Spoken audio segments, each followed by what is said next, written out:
Nuvavi. Sports Wrap. I'm your host, Pete Lubar, and today we are talking Big 12 basketball. We're at the midway point now, with most teams having played 9-10 games, and at this point we can see some trends going on.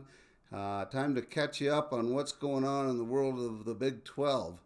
There are 6 ranked Big 12 teams. Arizona is still number 1, 21-0. The last undefeated team down in Miami of Ohio in the country. They are 8-0 in conference, and we'll talk more about them in a minute. Iowa State is number 8. They are 18-2. They are 5-2 in the conference. They've lost at Kansas City, or at Kansas, and at Cincinnati. Number 10, Houston, is 17-2. They are 5-1 in conference. They lost last week to Texas Tech in a close game. Number 11, Texas Tech, is 16-4, 16-1. They have lost at Houston, so those two have traded losses. Number 13, BYU, is 17-3. They are 5-2 in conference. They have lost at Texas Tech and lost to Arizona at home last weekend. And number 14, Kansas, is 5-5. They are 5-2 in conference. They lost at UCF and they lost at West Virginia. Those were both earlier in the season. They seem to be playing much better ball right now. We'll get into that as we move along. So as we start watching towards the NCAA tournament, Lunardi has 7 Big 12 teams in the tournament.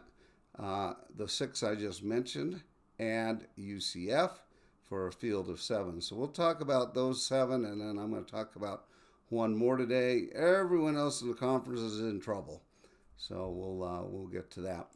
Arizona is impressive, and they had a hard-fought victory, 86-83 over BYU in Provo. Great win for the Wildcats. Braden Burries had 29, and Jaden Bradley chipped in 23 for the Wildcats. Burries continues to lead the team in scoring with a 15.2 per game average. He is one of 5 Wildcats with 10 or more points per game, so they are a high-scoring team. They are number 1 in the conference at 89.6 points per game. Defensively, they are 6th, giving up 68.3. But if you're 21 points better than your opponents on average, you're going to win a lot of games.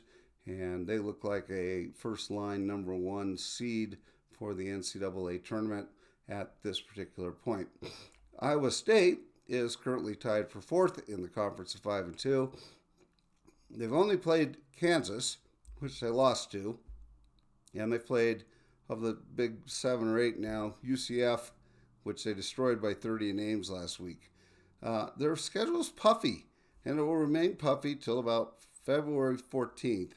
And then the puffiness goes away, and they probably have the hardest schedule of anyone left competing for the title. They play Kansas, they play Houston, BYU, Texas Tech, and Arizona, with only a game against bottom dweller Utah in the middle of that stretch. So from February 14th to about February 28th, they've got a heck of a schedule going on, and it could be that stretch that decides, how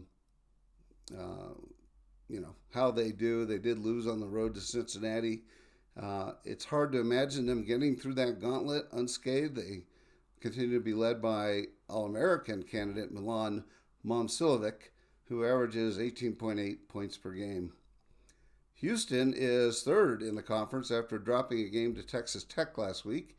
Houston leads the league in defense, giving up a mere 58.7 points per game while scoring 73.7. The loss last week to Texas is a split of the series that they won at home several weeks ago. They've got a nasty stretch coming up next month as they play Iowa State, Arizona, and Kansas starting February 16th. Texas Tech is alone in second place after beating Houston last week, redeeming their earlier loss. So that makes 5 straight for the Red Raiders, who continue to be led by 24-25 Conference Player of the Year, JT Toppin, who is averaging 22.1 points per game, which is 8th in the nation. So JT is leading that team. They look good recently, and wouldn't be surprised if they end up in a 2 or 3 seed type of area by the time we're done with this whole thing. BYU right now is tied with Kansas and Iowa State. BYU is second in the conference in scoring at 81.4 points per game. They are led by surefire lottery pick AJ DeBonsta, who contributes 23.6 points per game. He is first in the nation. Cougars have lost 2 of their last 3, albeit to Texas Tech and Arizona. They play at Lawrence later this week. That will be a big game for both teams. Kansas has rolled through its last 4 opponents, beating Iowa State handily at home and cruising through Baylor, CU, and K-State.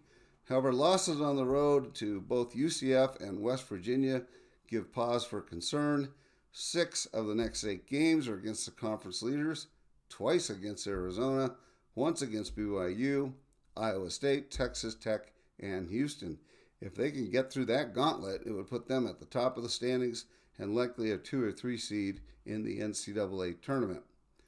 UCF started the season great and are now tied for 6th at 5-3 with their close win over ISU last night. They've lost 2 of their last 4 as they've faced some of the better teams in the conference. They have Tech and Houston looming in the next 10 days, so they will need to hold serve to continue sitting in the NCAA tournament field. They don't have the hardest schedule heading toward the finish, but I see at least 4 more losses in conference. That might be enough to knock them out of the tournament.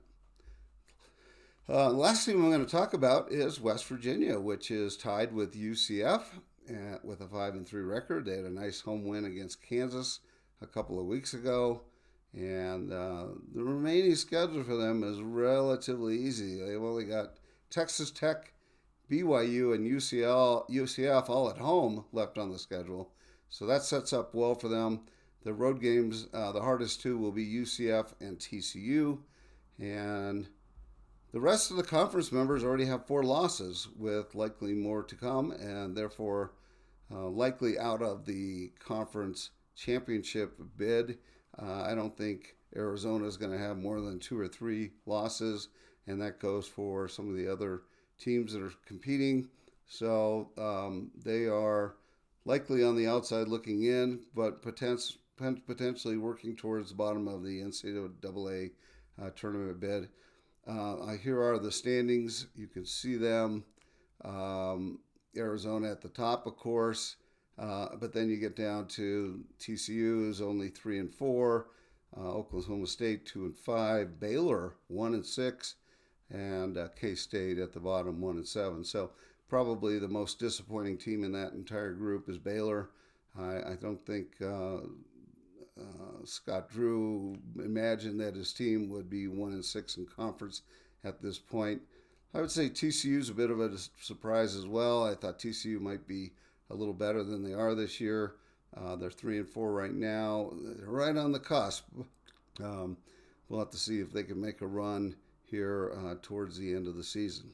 So that is my update on the Big 12. I hope you enjoyed it. If you did, please subscribe to my YouTube page. And hope you all have a great day. Take care, everybody. Bye.